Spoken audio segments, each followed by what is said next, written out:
What I do is inconsequential. Why I do what I do is I get to shorten people's journeys every day. What I love about our hospitality industry is that it's our mission to make people feel cared for while on their journeys. Together, we'll explore what hospitality means in the built environment, in business, and in our daily lives. I'm Dan Ryan, and this is Defining Hospitality. Today's guest is leading the charge at one of America's top resorts. He's spent nearly 15 years involved in the operations work of his resort, and a fifth-generation Smiley family member who's been running the resort since 1869. So his family's been running this resort for over 155 years.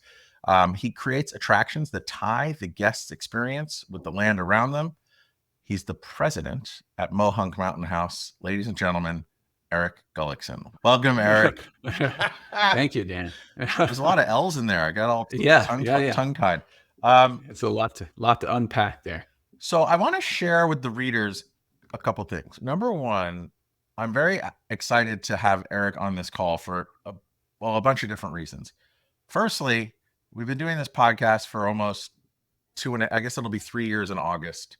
Wow, that's crazy. So I get a lot of inbounds for people who want to be guests on the podcast, and normally there might not be a great fit or we're booked out really far. But Eric's team reached out and said that they'd love to have him on.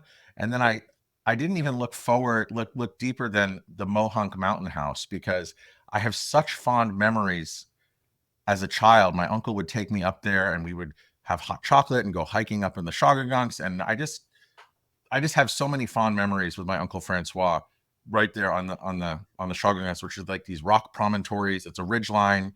And he was a Spanish mountain climber, and he never used ropes or anything. And as a 5 or 6 year old, I would go up the face of some of these crazy rocks, and he had his hand on my butt, pushing me up to get me like up to the top and safe. And I just think about doing that with my kids right now. It freaks me out.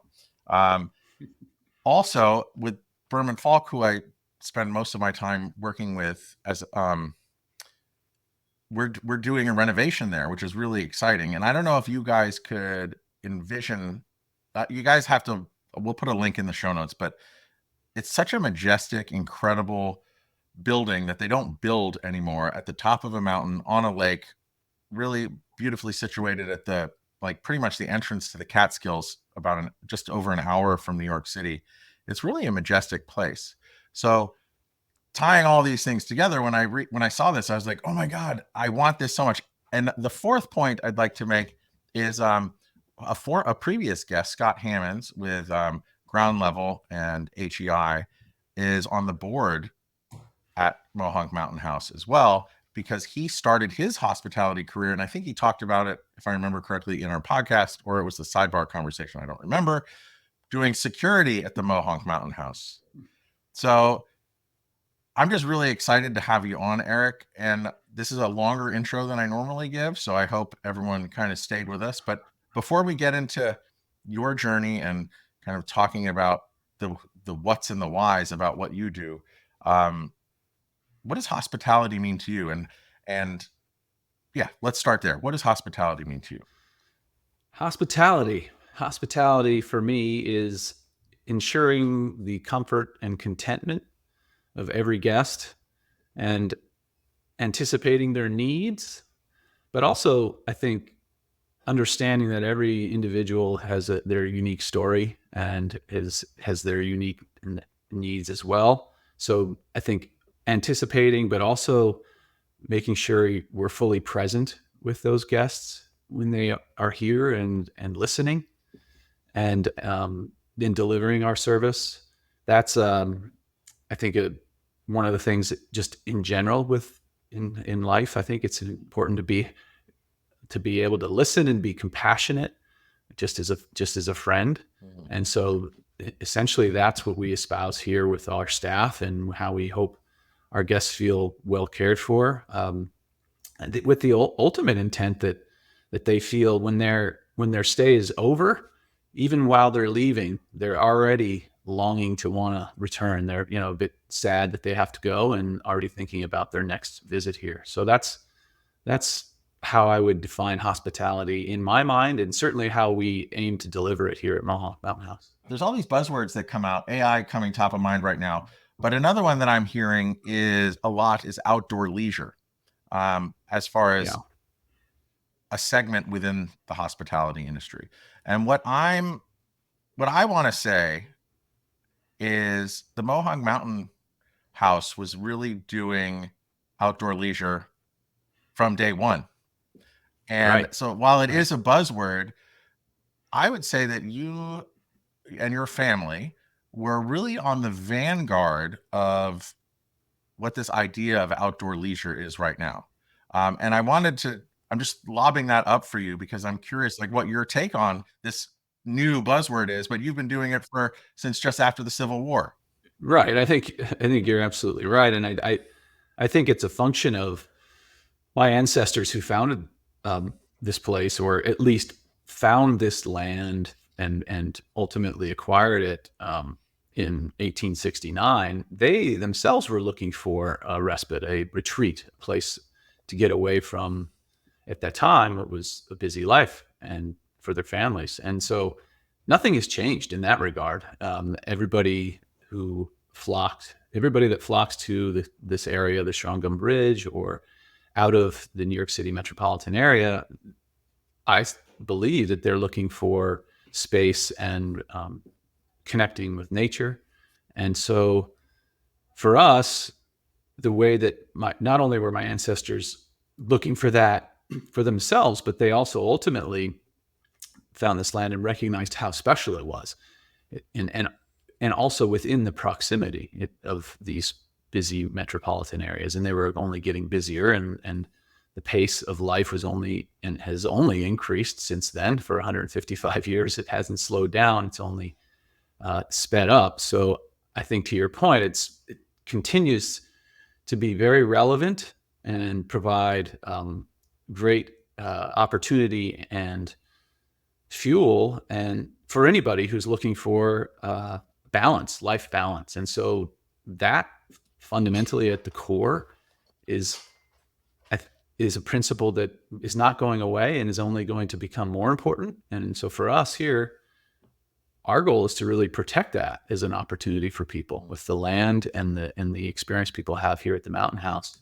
to protect that so people can continue to, for the next 150 plus years, benefit from where we are, this amazing natural landscape. And you had mentioned in your intro the cliffs and the topography. It's really inspiring, and it's only 90 minutes from Manhattan center, and an easy access from other metropolitan areas. And people really don't realize how unique it is until you land here, and that's really a key piece of Yeah, that, and the experience. I'd love to dig into that point because, okay, as someone who lives in or is visiting New York City, let's just take Manhattan as the most central location and most visited, I would say.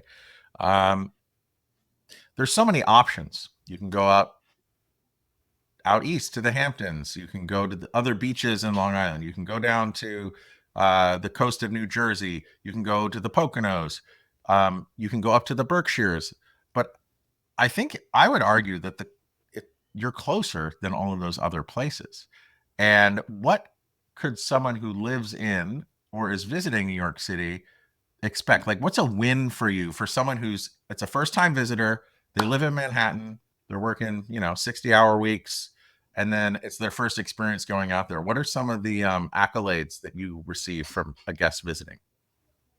Sure. Yeah. We as soon as you enter the property, so you're first of all, we're perched on top of a mountain, and the resort, that building itself, the Mountain House, sits right on a glacial lake. So it's the location that my ancestors chose in that regard is pretty remarkable, and has really been unchanged since they ended up developing it in 1869, and up until the turn of the century, which is when most of the development happened. And then since then, we've been focused on maintaining and enhancing. But so it's that inspiration and that powerful feeling when you approach the property, because once you enter the gatehouse, which is what we call our entry point, by car, you're welcomed, and then you start to drive up roughly it's about 1.5 miles, 2 mile road up to the core area, which is where the resort is. You're driving through a natural landscape with exposed rock, quartz conglomerate, white, really dramatic rock, and you're beginning to see some of these west vistas that look out to the Catskills. And so there's this approach, and along the way there are signs that say slowly and quietly, please. And it's really just a reminder as you enter into the resort, you're coming into a different space. Really, we're suggesting that this is the time to decompress between entering at the gatehouse and arriving at the resort. Decompress and sort of reset your mind to the intention, which is to come here and to let down and relax. And so that is and has been the intention for years. And so that would be the ultimate goal, is once people arrive here, they feel that real sense of settling down and relaxation. And then once they come up and arrive right at the core area, then they're inspired by the vision of the majestic hotel, the Mountain House, which is it's a 253 room resort hotel with stone, and oftentimes this gets described as a castle. It's perched right on a glacial lake, and there's views of cliff faces, and so it's that arrival experience of and realizing that, wow, this is incredibly unique, and I want to explore more. So every turn that you take as you arrive is unfolding something new, and creates a sense of interest and exploration. So that's the hope, is that when people enter through the gatehouse and begin the journey, that they become more and more intrigued. And certainly that's why I said it earlier, like it's really important for people to come and arrive and to visit, because there are incredible pictures and you can see what the topography is like, and we can talk a lot about the type of service that we provide. But until you're here, you're really not going to get that fullness and that sense of how majestic and how special this place is. And for those of you who are driving and can't click on the link to go to the Mohonk Mountain, or you're on an airplane or commuting, or you're just not able, it's very interesting. And when I see this beautiful building, this castle on the top of a hill, it almost reminds me of some of those really majestic Canadian Pacific hotels, which have since converted to Fairmonts. These massive hotels, like it reads like a massive hotel, but I'm surprised it only has 250 rooms, first of all, because it reads massive.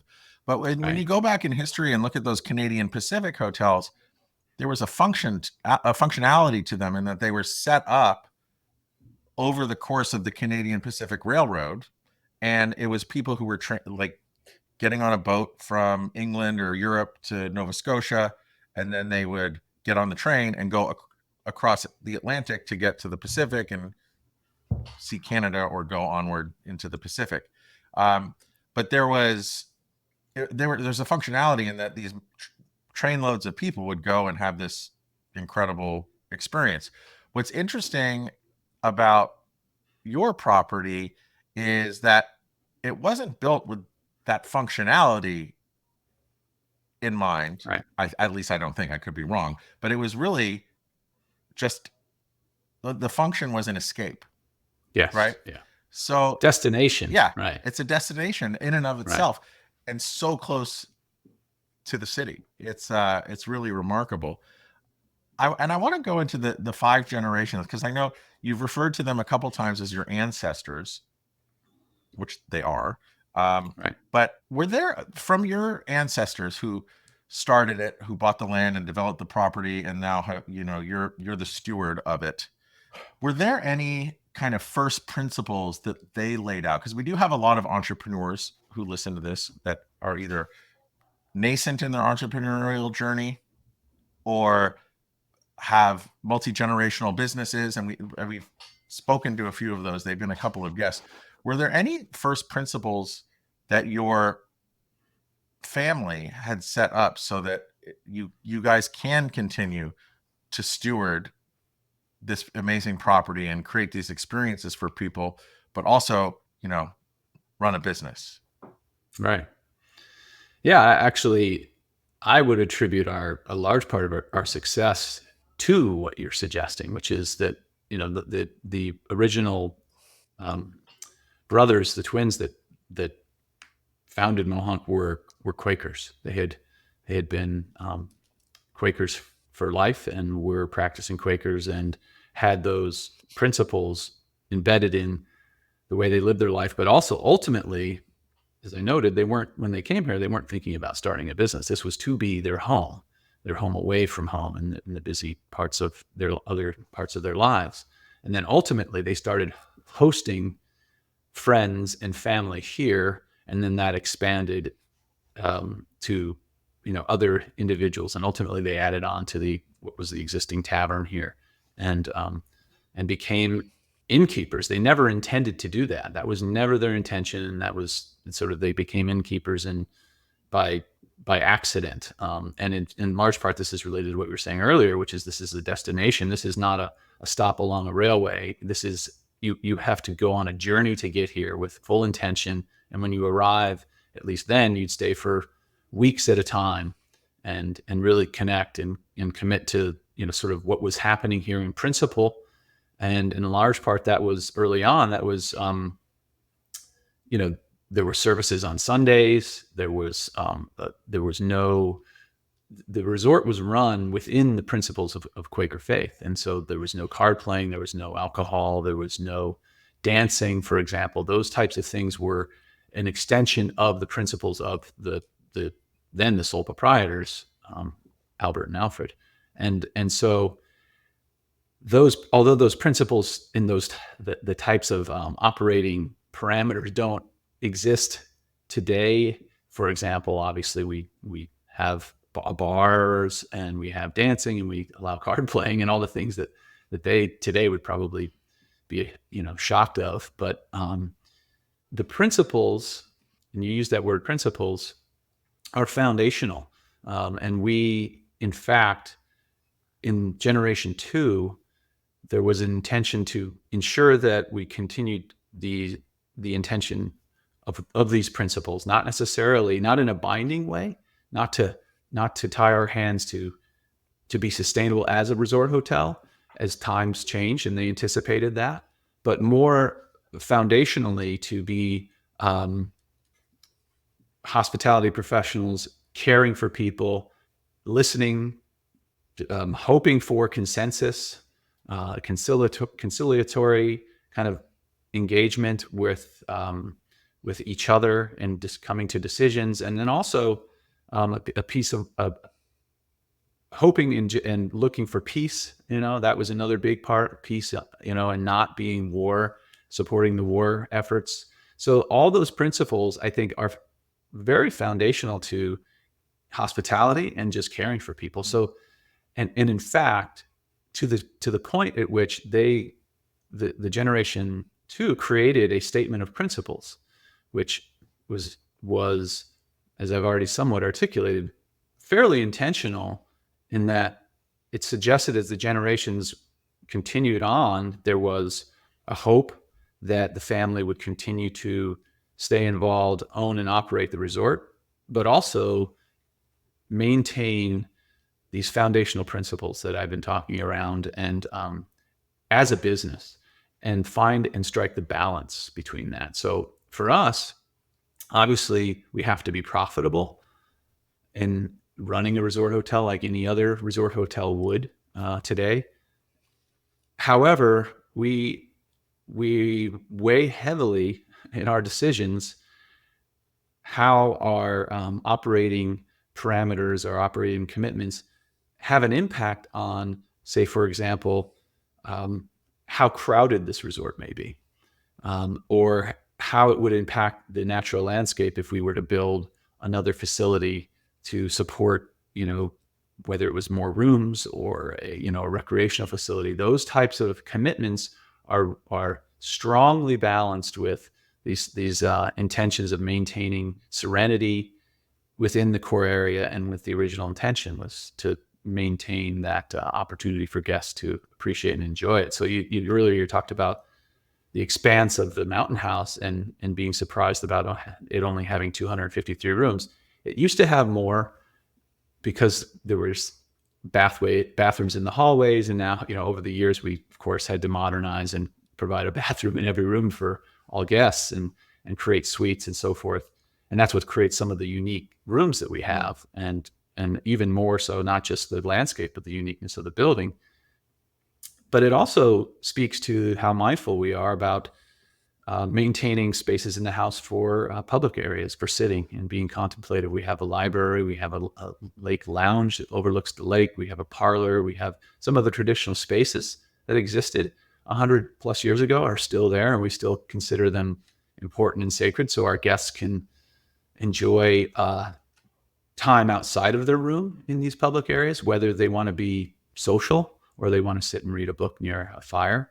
So these are all of these principles, and all these intentions continue to drive how we make decisions in any type of capital investment or operational investment that we make today. So it's and that statement of principles runs strong, even to the point where we just completed a strategic plan, which businesses often do periodically. Well, we just completed one, and the dominance of the statement of principles and those principles and the essence, we call some of the essence of Mohonk, which are nature, community, family, and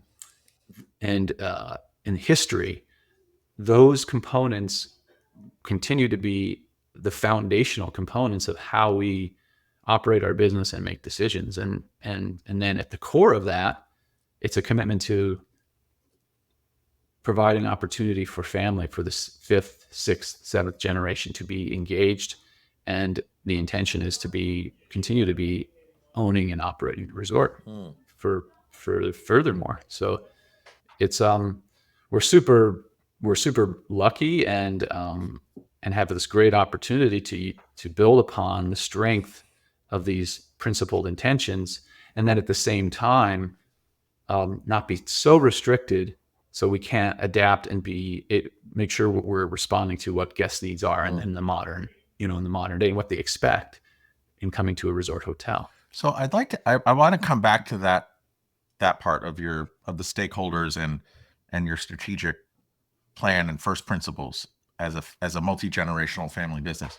But before I do it, I don't know, in the past 2 months, there's been so much great learning over the past 3 years of doing this podcast with people and guests such as yourself. But there's so much learning that I benefit from and that the listeners do. But then, it gets further down the queue in your podcast list. So I created a newsletter called the Friday Five, where I promote the current episode, and then I tie that episode in like a little theme to a past episode, so that the learnings kind of stays evergreen and fresh.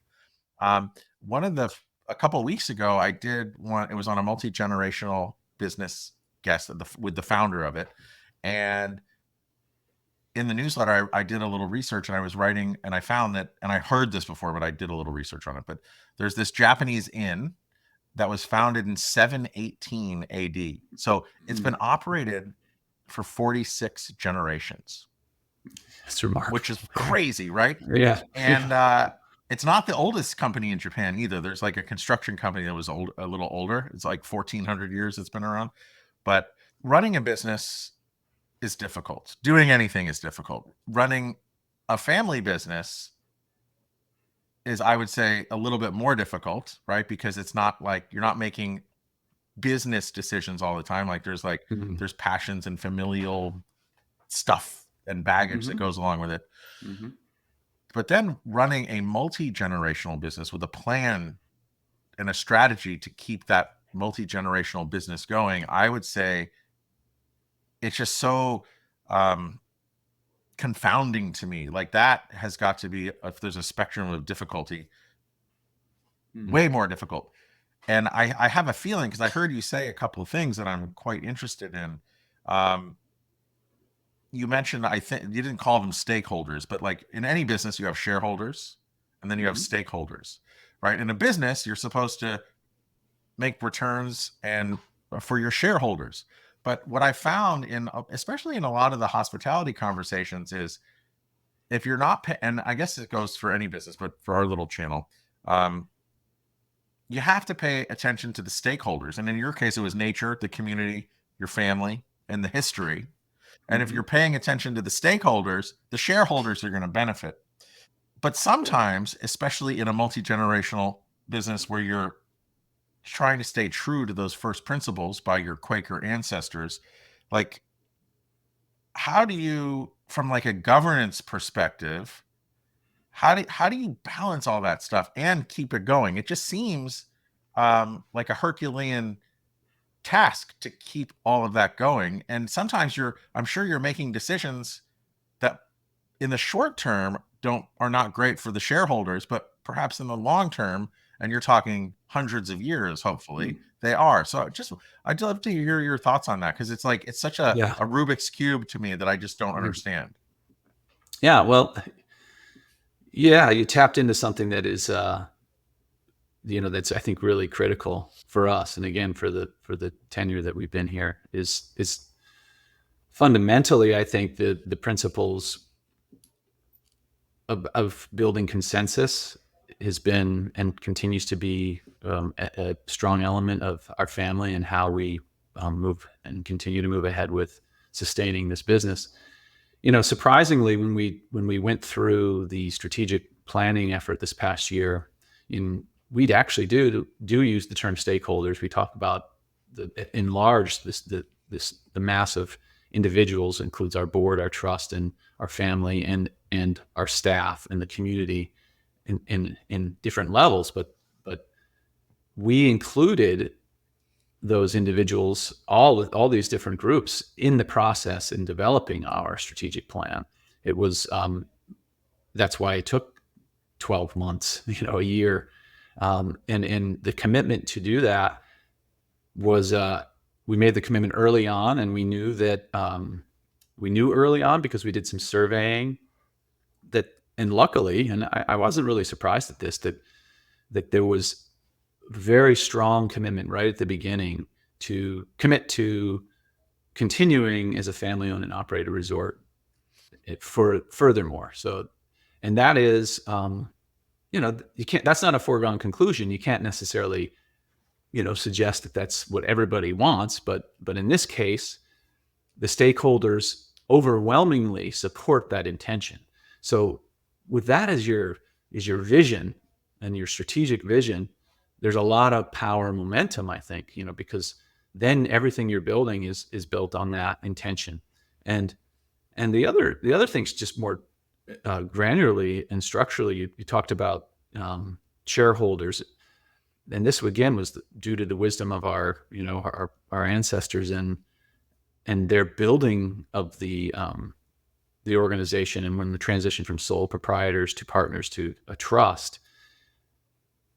What's very different about my family and the way that we run our business is that I collect a paycheck like any other employee does here. And so there's no dividends that go to the family.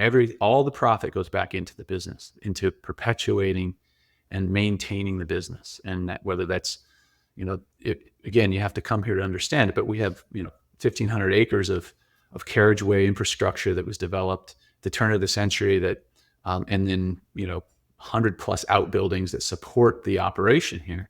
And so the vision is that it takes a lot of cash to maintain that type of infrastructure, and even more so today in the competitive environment where a lot of other resorts and properties don't have that level of commitment. Where for us, all of our profit is driving back into continuing to maintain and improve the property. And so that's when I used the term stewardship earlier. That's really, in large part, what our focus is to continue to steward this property. And it's not just myself, it's all employees that are here, and even the guests. I mean, you could even And, I was having a conversation with my cousin, Tom Smiley, who I co-lead with. He's the CEO and I'm the president. We're both fifth generation. And we were talking about how, guests come here and they pay a rate. We're all inclusive, or most activities are inclusive, some additional fees for certain recreation activities and so forth. But the rate you pay, as a guest, I think we could make the point or the argument, or suggest that is going back into perpetuating and maintaining the property, because the profits that we pull in go right back into sustaining this place. So those guests and their generations of their families can continue to come back here and enjoy all these essence, these elements that we've been discussing. And I think that, to me, the foundation at the core is what our responsibility is, what we're charged with and what our responsibility is. And it feels, that to me is a mission that feels very pure and I can get behind, and that's important. Like, I've worked in other places and have made a conscious choice to come back and work for the family business, in large part because my life experience has I've learned that, I want to be connected to a place that has a strong mission that I can be comfortable supporting and get behind and put my energy into. And I think that is somewhat of a long answer to why I think, to your question, like why Mohonk is unique and why we've sustained through the generations, is because of that dynamic in terms of how our continues even into our fifth generation of ownership, to focus on somewhat of a selflessness. Like we're not here to benefit ourselves in terms of getting as much of profit off of it for a dividend. It's the profit is to sustain this business. So you and your children and anybody who comes here can continue to come here and enjoy it and benefit from what I've benefited from here. I've grown up here enjoying the property and enjoying the resort myself, and it's enriched my life. I get to work with hundreds of beautiful and incredible people. I get to meet thousands of incredible guests from all over the country and the world. It's like, how lucky am I to have that as a part of my life? And so I think in the grand scheme of things to sustain today and to really continue to build strength and perpetuate, I feel very compelled to continue to do that. And I think it's unique. It's a unique model, and but it's in large part, I think, why we've sustained. And I don't know if it's possible to answer this, but if you were to just guess, like if the original Smiley brothers, the Quakers who bought the property in 1869, if they were to go back in time 1,300 years to Japan and meet the family who created this inn, right? Where do you, obviously they're not speaking the same language. It's probably so crazy different, whatever. But where do you think they find common ground? Those two different people, exactly.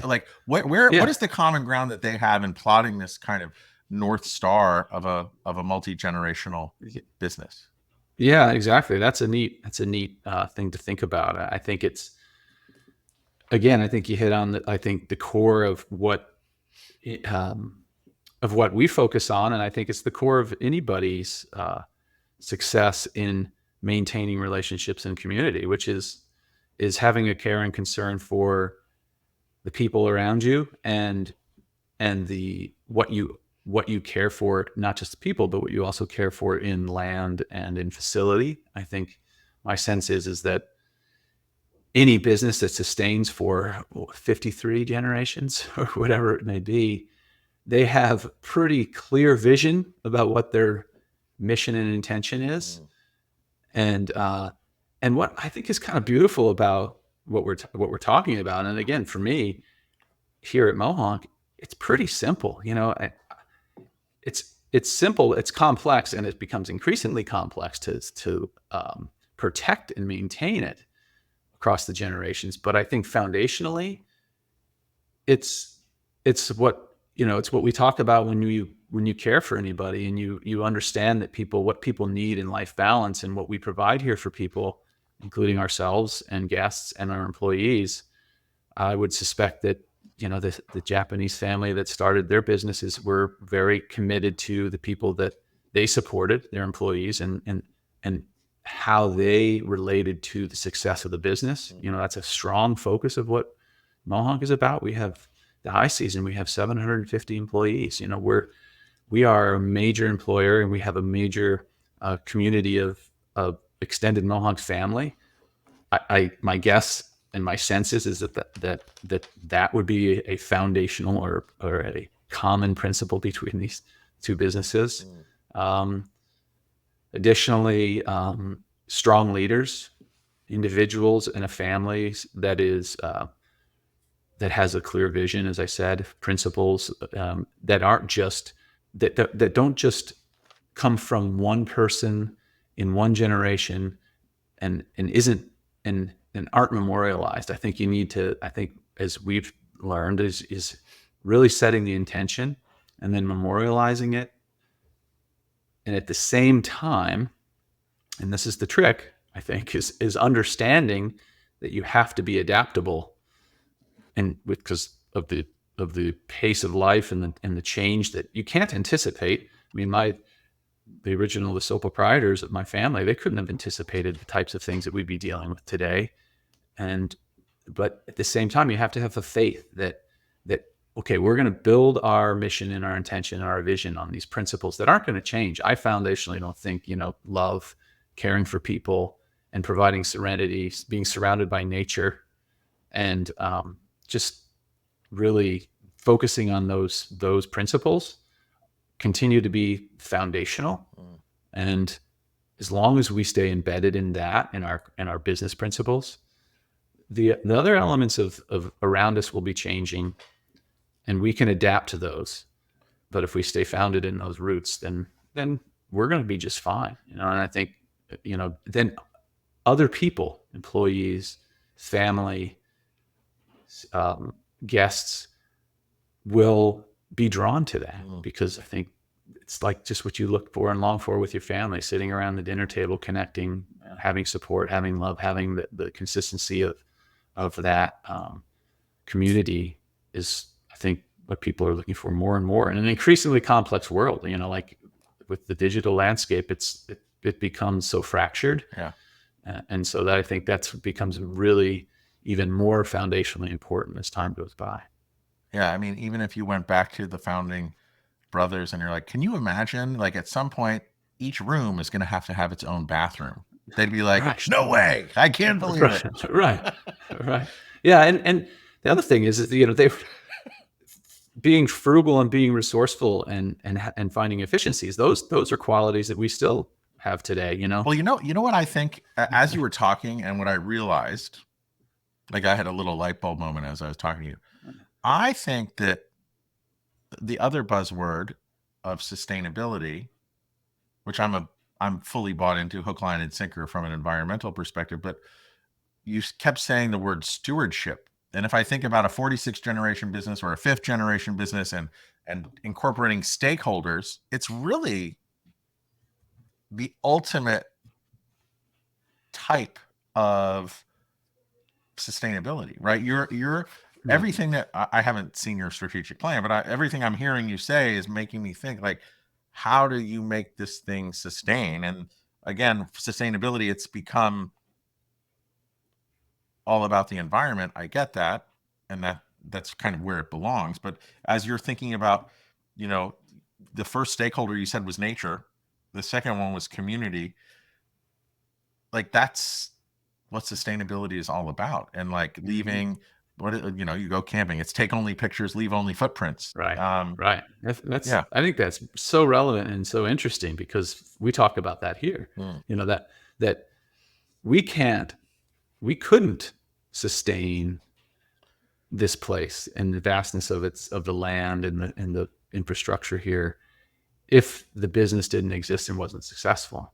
And so it's a balance. We talk a lot about the balance and what I think what you're hitting on is really interesting. Like, what does sustainability mean? Like, we couldn't focus on being and protecting this natural landscape and being a sustainable business if we weren't here doing what we do and providing this opportunity for the community, for our employees. And so it's all interconnected in that way. It's a balance of and in what that means. So I definitely think that sustainability, today as a buzzword, people think about it specifically as, well, how does that relate to how you're impacting the environment, the natural world?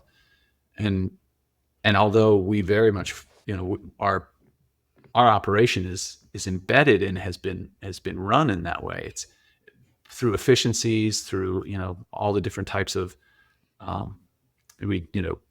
things that we do for composting and, the usual things. But to your point, and I think to the point that you're bringing up, which is very interesting, like being a sustainable business, it's a balance. You have to, because if we did not make profit, if we just focused on the environment, then we would become a land preserve. Yeah.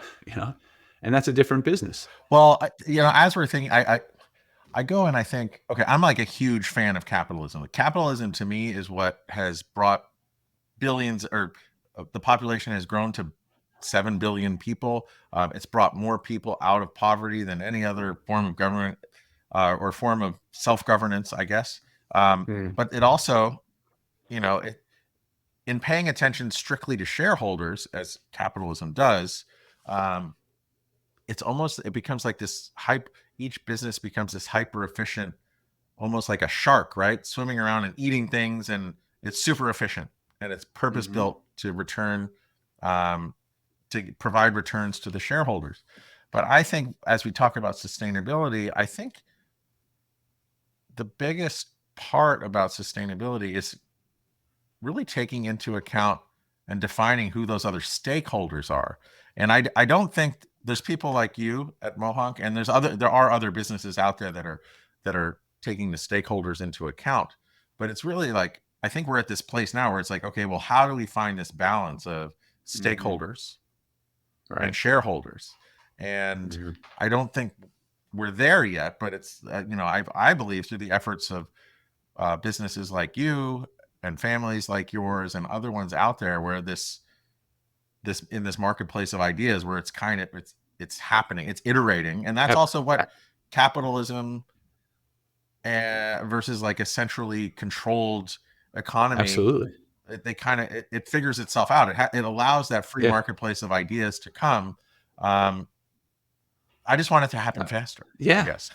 Yeah. I mean, I absolutely think that's right. And I think, first of all, I like you, I'm hopeful. I think that there's no question that we have to and are moving that way in terms of just the way that we're thinking about, capitalism and businesses and the impact that they have.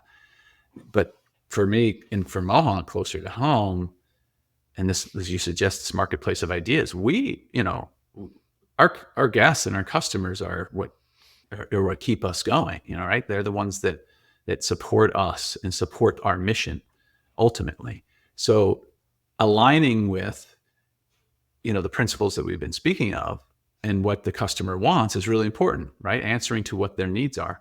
Having your own vision and mission is important, but also knowing what the customer wants and what they're purchasing and the type of experience that they want to have. And so we believe fundamentally that what we offer and what we have for 100+ years are principles that people really desire and will continue to want to pay for, and they value that.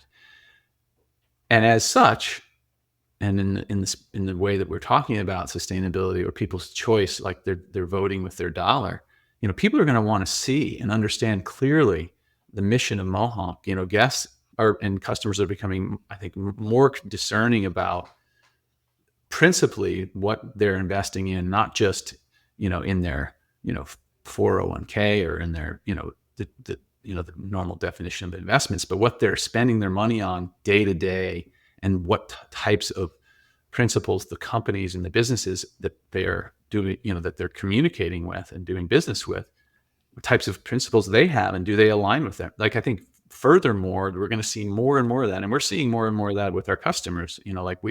For example, we were like many other properties, and like what has happened in the world in the last, I think, in my lifetime, in the last 20 years, and this is a small example, but like bottled water, microplastics, for example, like it just blew up, like all of a sudden bottled water became like this thing, and diminished the importance of, I think, people's perception of, maintaining water quality in their own areas, and thinking that somehow bottled water was more pristine and a higher value than, what is in their own community.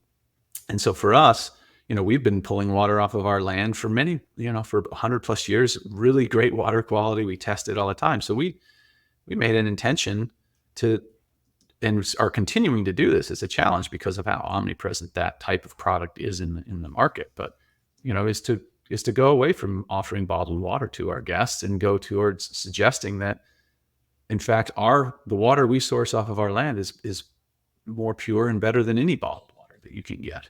And so that's, one example of, and we've been hearing that from our guests, like, how does a place like Mohonk, in this day and age, provide bottled water and contributing to one of the, environmental, challenges today of microplastics. And so, we're very aware of that and heard that loud and clear. We installed a bunch of water filling stations, and that's not like, oh, pat yourself on the back and, what a great idea. But it's fundamentally the most important thing to be doing as a business owner, is to be focusing on your impact and how you're affecting the environment. But also, we heard loud and clear from our customers. So to the point, like, there's going to be some people who would potentially not choose to vote with their dollar and come here because, oh, well, I don't support that type of business practice.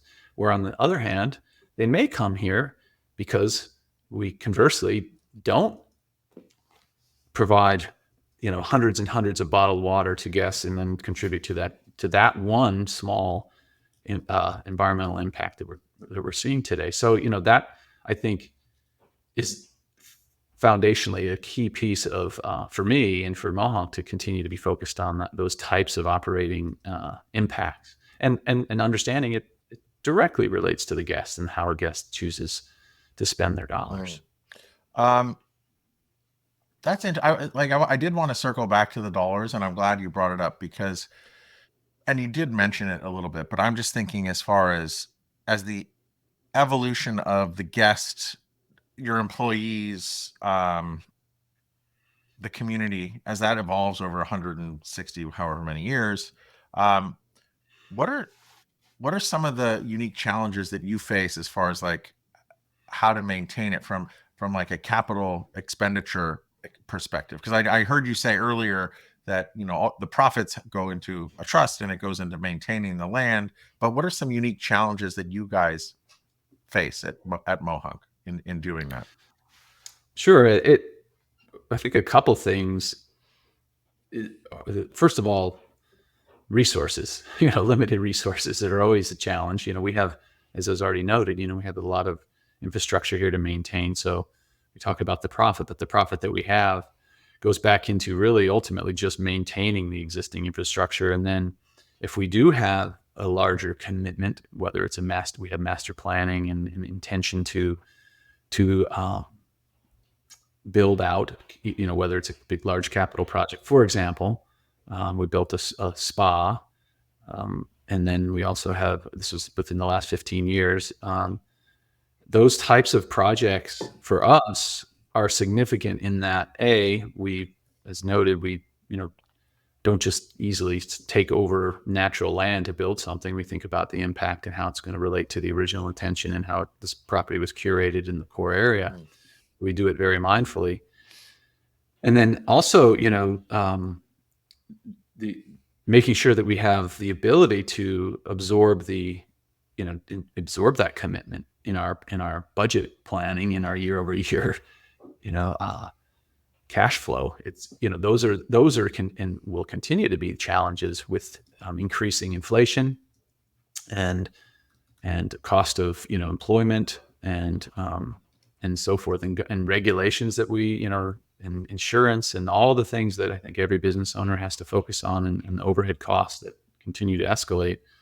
And so making sure we have enough resources to not only maintain what we have, but also stay relevant and provide the experiences that our guests expect when they come to a resort. And, you had mentioned in the intro, in fact, how we've adapted this natural landscape to providing guests, with opportunities with the inherent beauty of what we have. And so, some of those examples are that, we're not going to be quick to build, like, say, for example, a zip line, or like, a water park, which you would see at maybe other properties.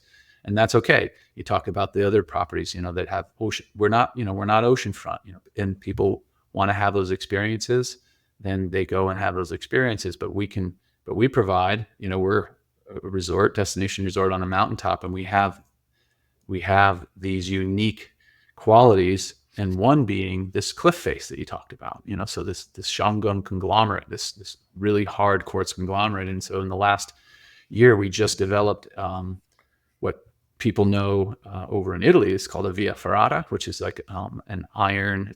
That's loosely translated as an iron way.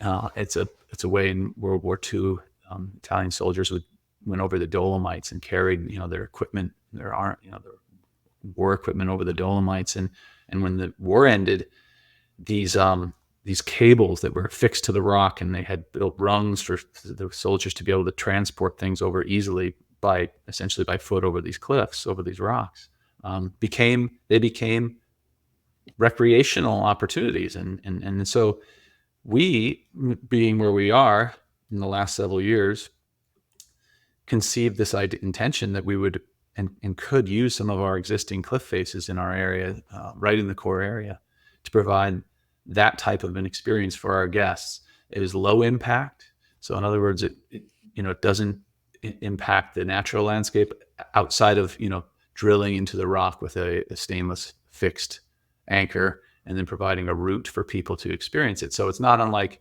what people would know today is like a rock climbing experience, which we've had here since the 40s and 50s. The gunks is what it's called, and people are familiar with the gunks and the famous gunks climbs. People come from all over the world to climb here. But in this way, we here in the core area have provided two opportunities: Via Ferrata on Eagle Cliff, which is right outside of the hotel, the Mountain House, and then also another custom-built path. It's called Pinnacle Ledges, which has a sky bridge. There's sky ladders, and then there's features along the cliff face on the Via Ferrata that provide people and guests with yet another experience outside of what they already have here in terms of going out on the carriage roads on their mountain bikes, on horseback, hiking, rock scrambling. I just looked up the Via Ferrata image on a Google image search while you were talking, and it looks amazing. And I wish I could do that, but I am terribly scared of heights. At that, I get weird vertigo. But it would be amazing. But it is super low impact. It's really just like these metal brackets. The rungs were rungs stuck into the stone. Wow. Stainless steel anchors. And the installers who completed the install here have done installs all over the world, and certainly in the U.S. Were they Italian? No, they're not. They actually are Americans, and many of them grew up and got their climbing experience in the gunks. And so they're familiar with the rock, the quality of the quartz conglomerate. They said in all their installs that they've done outside of the Dolomites, I think they said that this is some of the hardest rock they've ever worked with, which makes it very. It's like it's hard granite. It's granite, right? Yes. Okay. Yeah.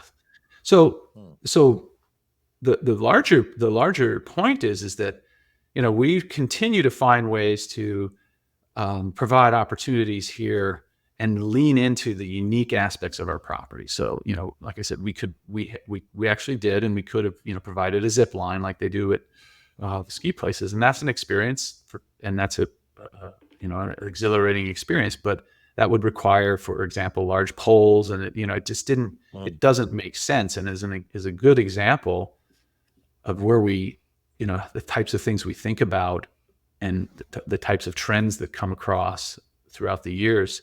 And ultimately where we land is the Via Ferrata, because it's the perfect type of topography. It's the perfect rock, low impact, and it's an extension of what we've already offered in terms of our rock climbing on some of the famous climbs that were sky top. So and it lowers the hurdle for people, So for you, for example, who have a fear of heights, we have the Pinnacle Ledges is a it's sort of a graduated experience. It's more of a walk along the edge of a cliff. It sort of undulates in and out, and then there's a sky bridge, which we have an option if you don't want to go on that. You can go around it, 75 feet off the ground, on a beautiful cliff that looks out to the west, and it's not just the experience. And this is the way we built this. It's not just the experience of, wow, you're going to go out and have this, Yahoo Red Bull experience out on the Via Ferrata, like we curated it to be embedded in nature. So you're going along the cliff, and for example, we didn't always put in a man-made handhold. We use the existing rock. So people are touching the rock and using the rock as a handhold to make it to the next spot. It goes along the tree canopy, and then at times it kind of pops up above the tree canopy, and you get these incredible vistas and glimpses and views of skytop and the lake and the mountain house that you wouldn't get from anywhere else on the property. So we put people in these locations that, unless you're having this experience, you're not going to have that exhilaration of being surrounded by nature in that unique location. Well, I don't know when I became scared of heights, but it must have been sometime over the past 40 years, because I remember when I was younger, maybe I just didn't know any better, and my uncle was pushing me up. But I remember getting up to the top and then seeing I don't know, a father-son or something having lunch out on one of the rock promontories, like basically hanging out over the valley floor. And I remember I was like, oof, I don't know if I could do that. But that such these like primal, like early operating system memories of mine was right from there. As you look forward into the next 5 generations, what's got you most excited? Wow.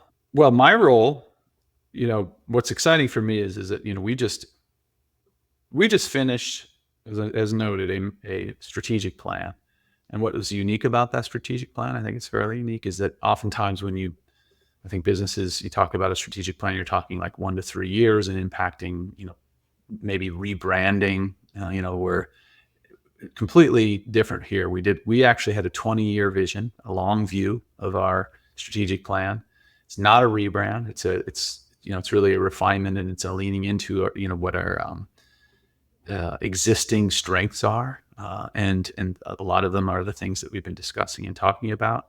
So for me, I'm excited about maintaining the opportunity for people, just like I have, somewhat selfishly, like my life, I traveled quite a bit around the country, dropped out of college, raced a bike, didn't work in the family business, gained some perspective outside of here, which I think is essential for the 6th, 7th, 8th, 9th generation, is to understand more broadly how Mohonk fits and the value of it in the context of the greater world is essential.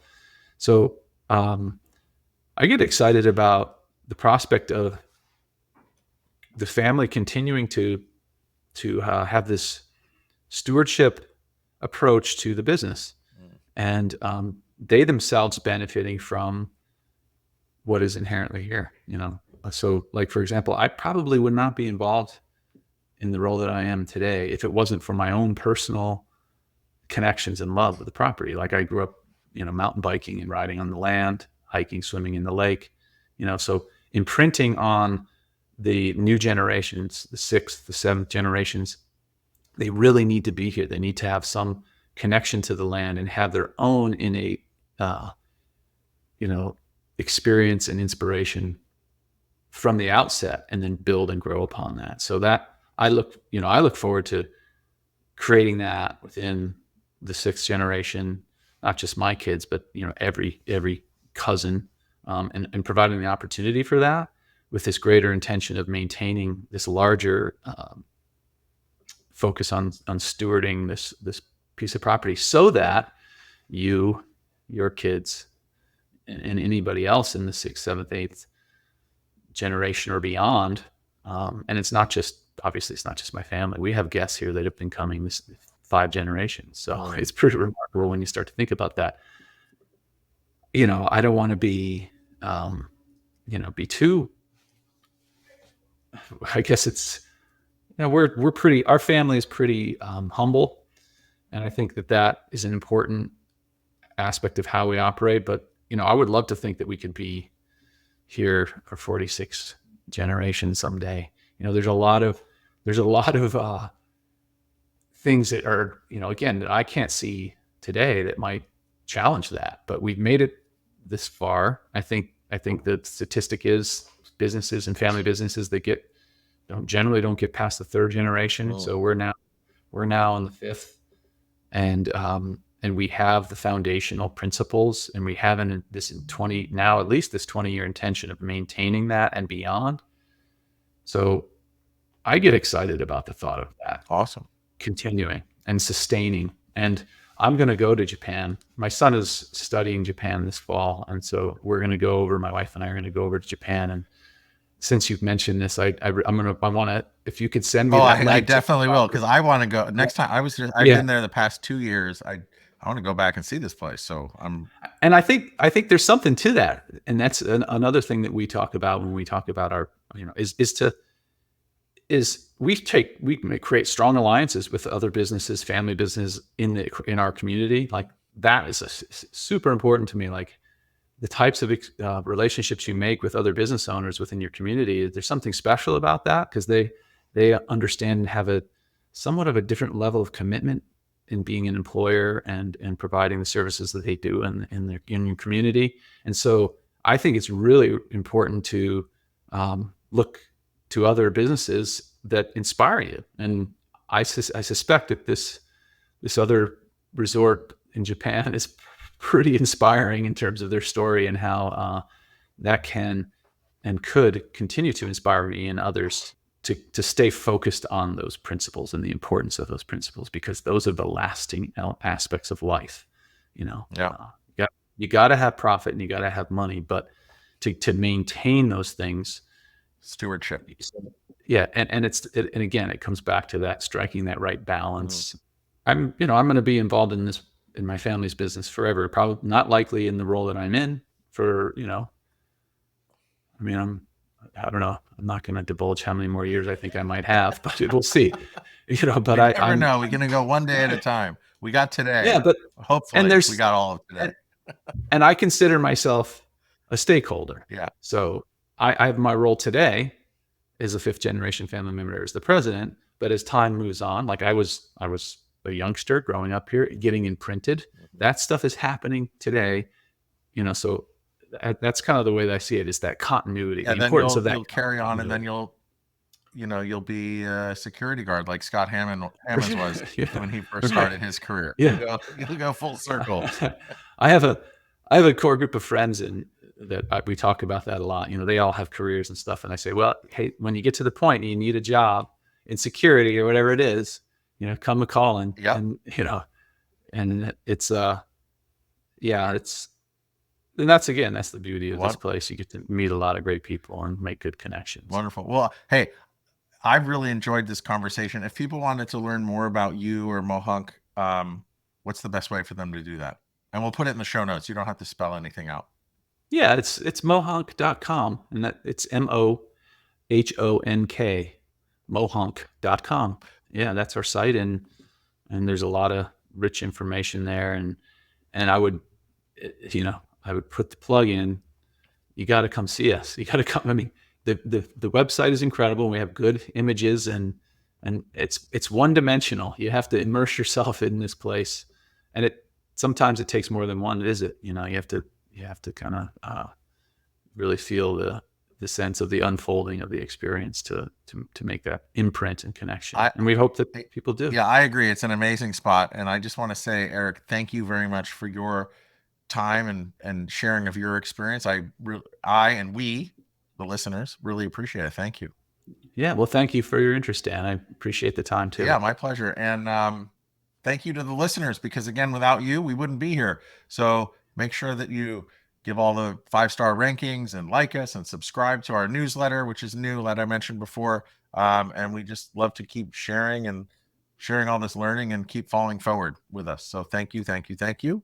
And we'll catch you next time.